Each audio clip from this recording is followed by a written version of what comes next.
Hello，大家好，我係大力，歡迎嚟到圖表派。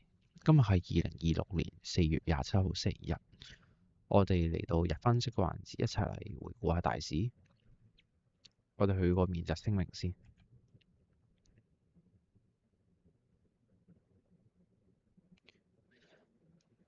OK，我哋開始啦。睇個美金先，美金我哋有講過佢壓住趨勢線上啦，跟住星期五嗰日輕輕穿一穿嘅時候就話睇住前底呢一關守住佢，係啦，就守住前底。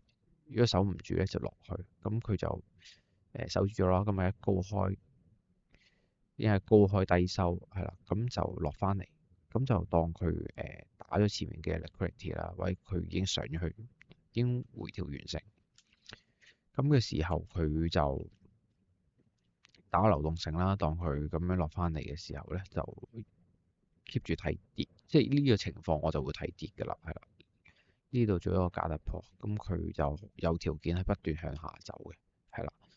咁就依家呢條線唔要先啦，咁就依家就望佢會唔會上翻嚟呢啲位置啦，做一個震盪可以索落去啦。如果向下做嘅話就，咁日 yen 都冇嘢睇㗎啦，都係 keep 住走弱，係繼續 keep 住走弱啦。S&P 500咁就星期五當日咧就收上去啦，係啦，收支足上去啦，即係向上突破咗個區間。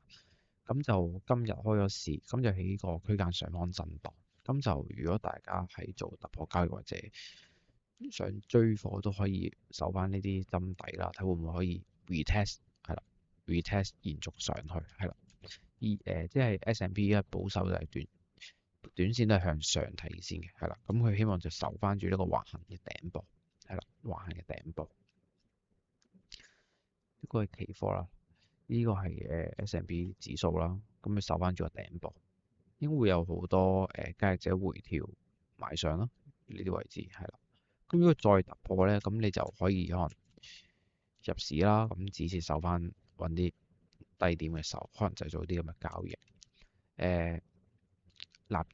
納指可以望到佢比 S&P 500強啦，落翻嚟，跟住就守多次呢個底部嘅時候就向上突破咗啦。咁就再踩一踩先上，再踩一踩前底先上，做過一次啦，呢啲向上啦，做個踩回 retest 再上。咁今日就開始向下調整。咁如果真係調整嘅話，就守翻住前頂呢位置啦。可能呢一支針都已經收復咗，咁就唔一定到位。大家可以留意下。咁就可以睇埋個夜期個樣就期貨個樣就有冇特別先？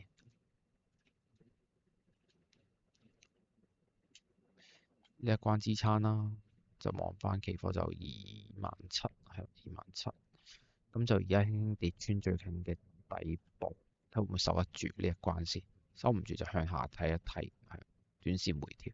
如果佢落深少少再抽翻上嚟，都要繼續向上睇。佢守翻住呢條線上面嘅話就係啦。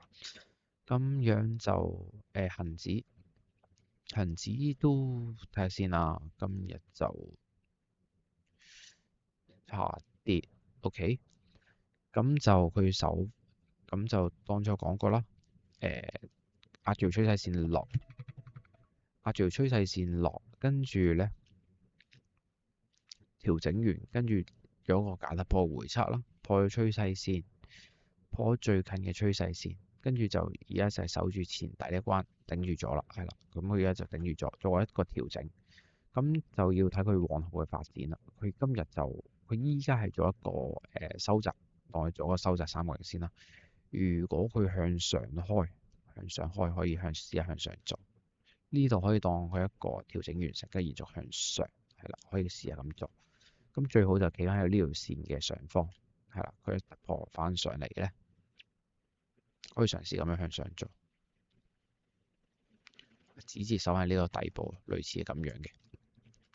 咁樣呢個係恒生指數，睇下夜期有冇咩特別先。OK，夜期市係守住咗，但係佢係未穿，都要當佢喺個區間度，係啦，區間穿咗先嘅向下睇，係啦，向下睇咧，第一關、第二關，但係有機會都失手啊！如果佢穿咗呢一度，係啦，咁就當佢係一個下行回調夾落去，係啦，睇有冇 retest 向下做，係啦，呢個就係恒指上證，上證都係頂住咗前方之前畫嗰個嘅阻力位置，咁頂住咗，跟住今日就升少少，今日升少少，睇下有啲咩 information，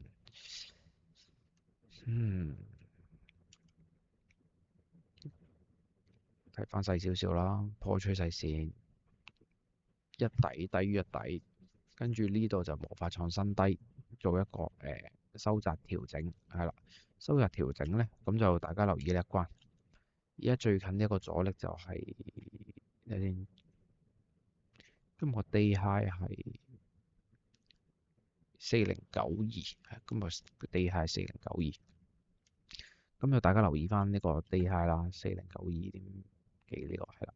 咁如果佢呢個位置咧向上夾咧，可以嘗試向上做，係啦，向上夾突破可以嘗試向上做，因為佢有機會已經調整完成，係有機會已經調整完成，因為佢呢度做咗個雙底，呢個有個 support，咁呢個有機會調整完成，突破時係向上做。如果佢呢啲位置咧，佢收翻落嚟咧，呢條波即係我呢度俾條趨勢線佢啦。如果佢收翻落嚟呢條趨勢線之下咧，咁大家就要小心啲，可能繼續係一個震盪，係啦，會咁樣睇多啲。大家夾穿咗上面就可以嘗試向上諗嘅。上證係咁啦，黃金呢啲震盪位冇咩好做，其實係啦，呢啲區間震盪，同埋佢咧都有，我都有嘗試過向下做，但個震盪太大，都有嘗試過向下做呢啲 trade 啦，跟住落收翻上嚟，保本俾佢打咗，跟住又震，係啦，咁其實呢啲係唔好做嘅，呢啲行 trend 先好做，呢啲震盪區一啲都區間唔好做。咁我就講過啦，守翻住呢個底部啦，一個類似楔形啊，壓住趨勢線落去。咁就而家要睇住最近呢一關阻力係啦，佢而家守住咗呢度，咁就類似行緊一個咁趨勢線咧，你可以當佢破咗佢行一個震盪係啦，即係個節奏上已經改變咗，個節奏上改變咗，而家行一個橫行線，守住咗喺呢個前底下方區間係啦，咁呢條線可能拉過少少，我唔要佢先暫時。咁你可以睇到佢跌咗落嚟嘅時候，一路壓住落，類似一個收窄三角形嘅樣咯，係啦，類似一個收窄三角形嘅樣。如果向下穿，就可能繼續延續落去，下跌調整，下跌係啦，有機會就延續落去。如果佢向上穿，有機會就延續向上，係啦，咁就而家就小心呢啲收斂位啊，收斂位就小心啲，等佢突破先做會比較好。你亦都可以當佢係壓住呢個楔形咯，呢個底部做一個調整咯。咁你唔可以排除佢呢啲可能性，因為佢係一個大型震盪，你唔可以排除呢啲可能性，就係咯，只可以咁樣睇，暫時啫。你係操作上等開邊先做會好啲嘅。咁有就望一望先啊，我未睇今日。OK，突破前頂咯，跟住做個震盪上去，一條趨勢線啦，就話跌破就要小心，有機會呢個假突破。咁而家就收翻上嚟，但係收翻上嚟嘅時候，佢唔可以呢個位置，你唔可以代表佢收復咗就向上睇，唔可以，因為佢仲可能係一個趨勢線 retest 落咯，即係可能突破趨勢線 retest 落，佢都仲可以有呢啲咁嘅行法嘅，係啦，呢一個係一個區間，係啦，一個區間，係當一個區間咁睇，咁就5條趨勢線先，咁你話有咩 information 咧？暫時依家睇咧就